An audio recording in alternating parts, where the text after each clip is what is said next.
So here we are. How did you become the um, well, guru of sales? Well, I was a good research scientist, and I studied how to measure the interactions between people. And I was interested in what makes a good therapist or what makes a good teacher, because those were good interactions. And one day somebody said to me, "Why don't you become interested in selling?" And I said, "Never." Selling is about lying, it's about stealing, it's about cheating, selling is bad. In this period, I'm the same your idea. You think the same? When my age. Yeah. So, And so I said, it's not interesting to me, it's not worth it. And then this man said to me, in any sales force, the top 10% of salespeople sell more than 3 times as much as the bottom 10%. And nobody understands why. And I said, that's interesting. so you were interested I thought by I could have a theory about why this curiosity happens. was your Yeah, curiosity. Why? Nobody knows why a top salesperson is successful. And nobody had studied this. I was young, I was a scientist, and I thought I could study this. It's an interesting problem. And so that's where I began to look at sales. And I went, I sat in, and I watched salespeople. I had a team here in Italy, run by Dante Bellamio, who was a friend of mine and worked for Rank Xerox in those days.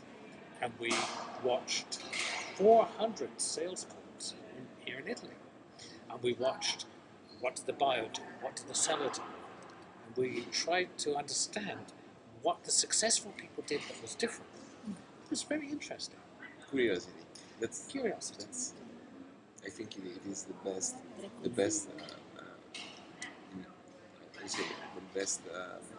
matter to start studying something and succeed. Yeah. And succeed.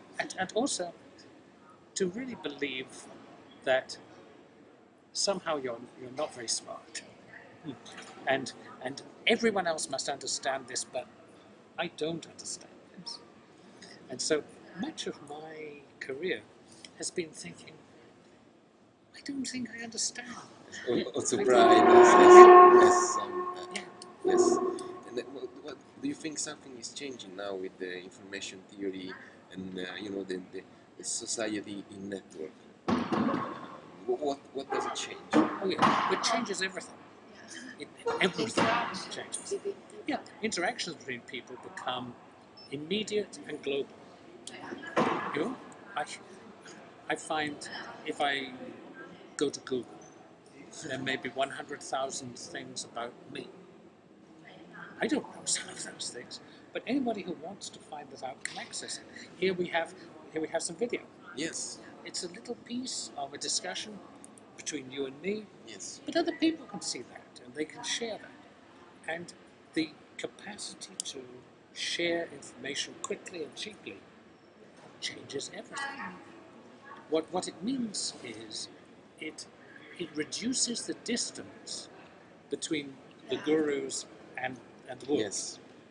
So usually I'm in a group like this where there could be 1,000 people.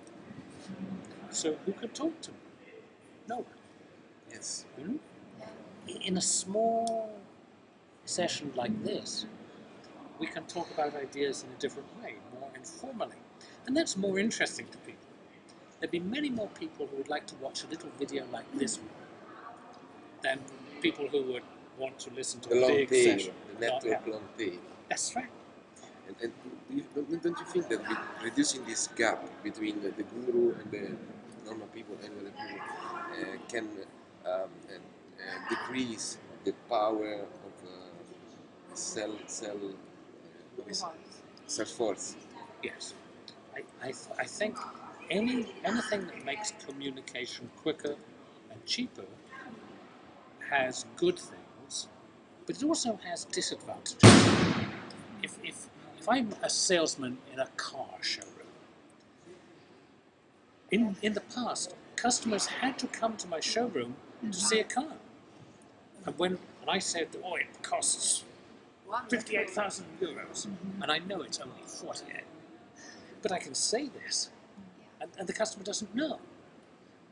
But now, the customer has the information. The customer knows more than I do. The customer's already taken a virtual tour of the car. And the customer comes in and says, I'll pay you 37,300 euros. Okay. Both of these two girls are studying marketing, and they both asked me to ask you if, how they can sell a free press. Free press. Just a little tip to An from advice. one of the best gurus. Il concept, The però, concept, non just the concept. I think, in the end, people buy, you don't sell. People have to have interest and stimulation. And that happens in many, many little things. So often we search for the big idea. This is the great new idea that will change the world. But mostly the world changes by 100 small things. So in here there could be one little paragraph, and that catches people's attention, and afterwards this is a very important magazine. There could be something which attracts an advertiser. An advertiser looks at this and says, yes, this is the kind of... And you don't know what it is. And it's usually not a big thing. It's a lot of little things. Details. Lot of Yeah. And the other thing is it's all about networks. That if you look at the people who are most successful, they know more people. Yeah?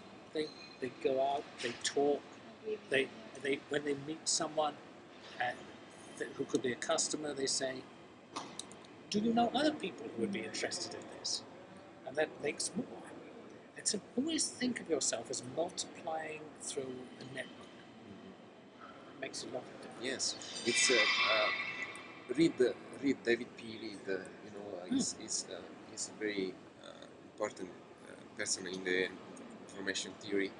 Said that the value of networks grow when they get the social value of the people connected to networks, and it grow. They change. It is quadratic in English. Quadratic. Yeah. The values grow quadratic when there's no social interaction, and become exponential When there's social interaction. That's social interaction. In the cells, maybe it's the same. Yes. I think the important thing there is build the network, but at the same time as you build the network, one of the things that you have to do is you have to understand what kind of opportunity you most want. People who are very successful build a wide network, but they don't suppose, make it a very simple thing, they know 100 people. They never give 1% of their time to 100 people. They'll give 30% to one person, but they'll still know 100. So the secret of success is a wide network, but depth with a few people. And if you can put those together, that's very important. That's, I think, is the tip you were searching for. Only the last thing I want to bother you more, but I asked this also to other gurus that I had the chance to listen to in these 2 days. Do you think that push is dead? I It's the think same question I had for just I think push is not dead, but push is sick. Push it's going to die. I don't think. I don't think so. No. Because there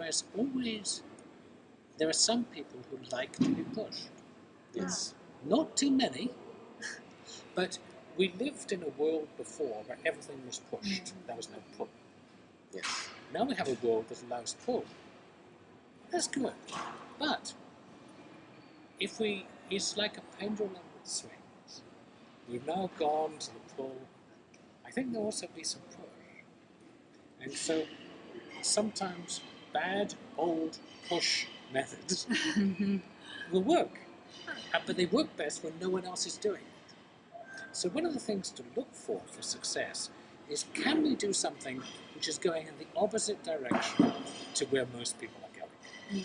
Because usually, by the time you see a trend, it's already too late. Go. It's gone.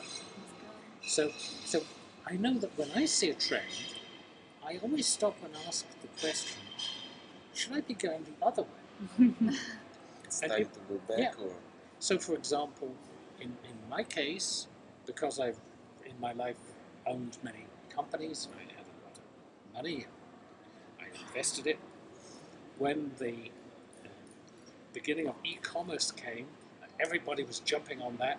I took all my money out of e-commerce and put it in things like steel, forestry, old-fashioned things. And everyone said, "You're crazy." But they went bankrupt, and I did very well because I went You were in the not crazy. opposite direction.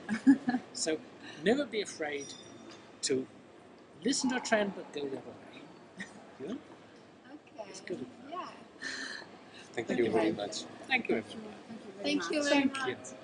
Can we Thank make you. a